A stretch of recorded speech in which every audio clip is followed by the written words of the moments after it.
श्री स्वामी समर्थ।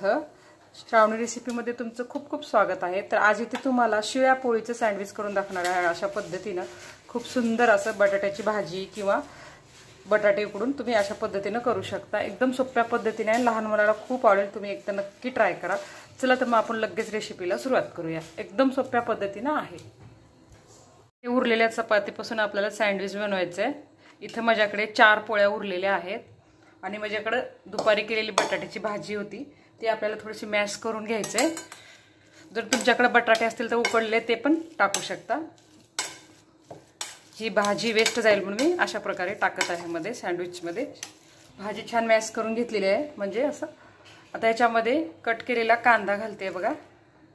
पौष्टिक असं हे सँडविच आहे, घरच्या घरी लहान मुलाला खूप आवडेल। तुम्ही एकदा नक्की ट्राय करा। थोडीशी कोथिंबीर टाकायची, थोडंसं तिखट मीठ टाकायचं, थोडंसं चाट मसाला असेल तर चाट मसाला टाकू शकता तुमच्या आवडीनुसार। थोडंसं लाल तिखट टाकते मी इथे, थोडासा चिमूटभर मसाला आणि एक चिमूटभर मीठ टाकायचं। आता याला मिक्स करून घेऊया आधी।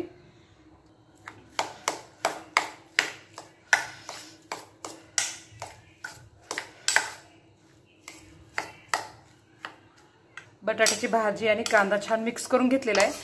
भाजी नसेल किंवा असेल तर टाका, आणि नसेल तर तुम्ही 2-3 बटाटे उकडून अशा प्रकारे आपले थोडेसे हाताने कुस्करून घ्यायचे। खिसून घेतलं ना पीठ पीठ लागतं, थोडंसं जाडसरच ठेवायचं। आता हे बाजूला ठेवून देऊया। आता ही पोळी घेतलेली आहे बघा, उरलेली शिळी पोळी आहे। इथं टोमॅटो सॉस टाकते मी याच्यावरती थोडं। तुमच्याकडे चटणी असेल ना ग्रीन, ते पण टाकू शकता। आता हे पसरून घेऊया। आता हे पसरून घेऊया चमच्याने असं पूर्ण।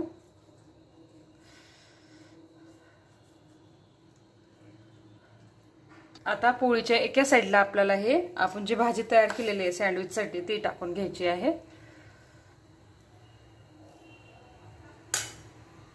आता ह्याच्यावरती आपल्याला चीज खिसून टाकाय। आता ज्या साईडला आपण भाजी टाकलेली आहे त्याच्यावरतीच आपल्याला हे चीज खिसून टाकायचं आहे।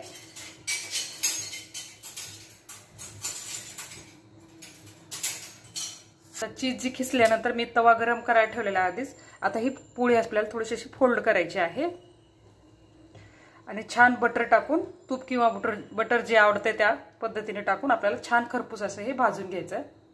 गॅसवर तवा गरम करायला ठेवला होता। आता याच्यावरती बटर टाकून घ्यायचं। इथे बटर टाकते, थोडंसं चमच्याने असं पसरून घेऊया बटर टाकल्यानंतर।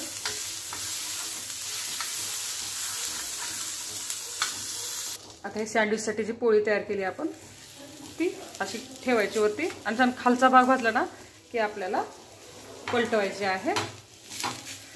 आणि नंतर पण बटर टाकायचे थोडंसं। गॅस मिडियम ठेवायचा, एकदम फुल करायचा नाहीये, म्हणजे खरपूस छान मधलं जे बटर आहे पिघळतं छान। आता पलटून घेऊया बघा, अजिबात भाजी बाहेर आली नाही, किती छान भाजलेले गेले। आणखी थोडंसं बटर टाकायचं।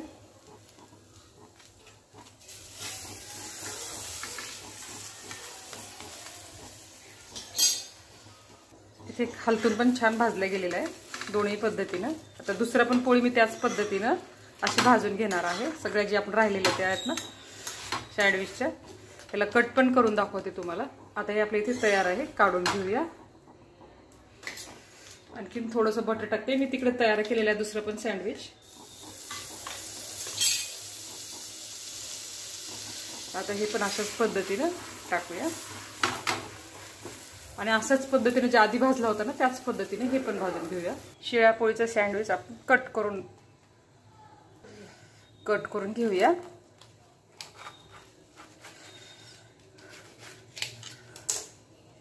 हे बघा किती मस्त आपलं हे शिळ्या पोळीचं सँडविच तयार आहे, एकदम पौष्टिक असं। अशा पद्धतीने हे बघा किती छान